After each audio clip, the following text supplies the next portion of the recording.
রাশিদা নুরির হাত পিছনে মুচড়ে ধরে ঠাস ঠাস করে গালের উপর চড় কষিয়ে দিয়ে বলে, খবরদার কানবি না কইলাম, কানলে কাইট্টালামো। নুরি রাশিদার বড় মেয়ে, বয়স 4 বছর। নুরি জানে মায়ের উপর জিনের আছর আছে, তাই সে কাঁদে না। কান্না চেপে রাখতে গিয়ে হেঁচকি ওঠে, ফর্সা মুখ কান্নার দমকে টকটকে লাল হয়ে যায়। আঙ্গুরিজান গোবর দিয়ে ঘুঁটে বানায় আর চোখে আশিদার কাণ্ড কারখানা দেখে। সে নুরিকে বাঁচাতে গেলে বেচারি আরও বেশি মাইর খাবে। শাশুড়িকে ইশারা দেয় রাশিদাকে থামাতে। এ সময় রাশিদার 6 মাস বয়সী দ্বিতীয় কন্যা জরি ঘর থেকে ডুকরে কেঁদে উঠতে রাশিদা নুরির পিঠে দুম দুম করে আরও 2টা কিল মেরে ঘরের দিকে যায়। আঙ্গুরি বোঝে আজকের মায়ের গত রাতের জের। নুরি ছোটবেলা থেকেই আঙ্গুরির কোল ঘেঁষা। আঙ্গুরিকে সে ডাকে আম্মু। রাশিদা কত মেরেছে জেটি ডাকার জন্য, না, তার মুখে ওই এক ডাক, আম্মু। আম্মু কত সুন্দর গল্প শোনায়। তেপান্তরের মাঠে এক ঠেঙ্গা তালগাছে শাকচুন্নি থাকে, তার গল্প। বিলের পাশ দিয়ে বড় মাছ নিয়ে ভর দুপুরে কেউ হেঁটে গেলে মাছ খেকো পেতনি মিহি সুরে ডাকে, এই মাছ দিয়ে যা।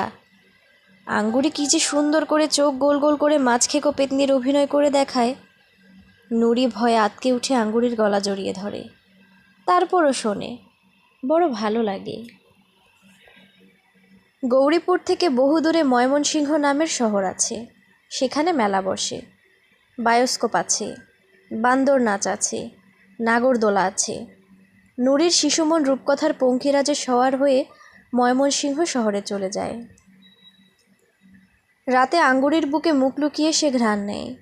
বাবা হাট থেকে জবা কুসুম তেল নিয়ে এসেছে, সেই জন্যই বুঝি আঙ্গুরির বুকে ফুলের সুবাস। সেই সুবাসেই বুকে রোমে সে ঘুমিয়ে পড়ে। খালেক রাতে ঘুমোতে যাবার সময় কোলে করে নুরিকে নিজের ঘরে নিয়ে যায়। খালেকের সাথে রাশিদার শারীরিক অন্তরঙ্গতা হয় বটে, তবে তা নিছক দাম্পত্যের খাতিরে। শয্যায় রাশিদা এক টুকরো কাঠের মতোই নির্জীব। তার কোনো উচ্ছ্বাস নেই, নেই কোনো উত্তেজনার আবেশিত শীতকার।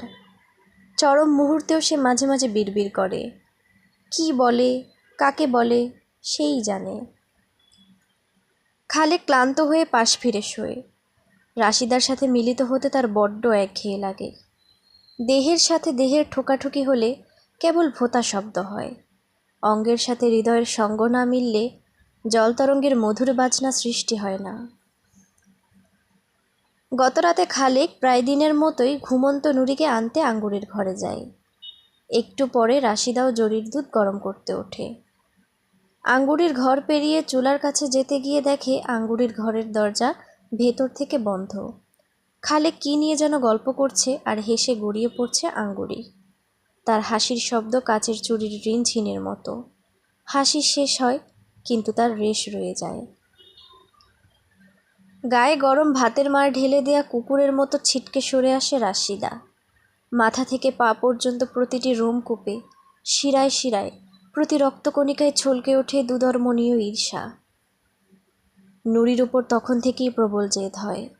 ওর বাহানায় তো রোজ তার স্বামী জায়ের ঘরে যায়। নিজেকে ভীষণ পরাজিত মনে হয়। স্বামী, সন্তান, সংসার সব হয়েও কেন যেন কিছুই তার নিজের নয়। চারপাশে কালো অশুভ ছায়া ফিসফিসিয়ে কী যেন বলে। রাশিদার অন্তরে ফনা তোলে বিষাক্ত ক্ষোভ। এই ক্ষোভ ধ্বংসের আলামত।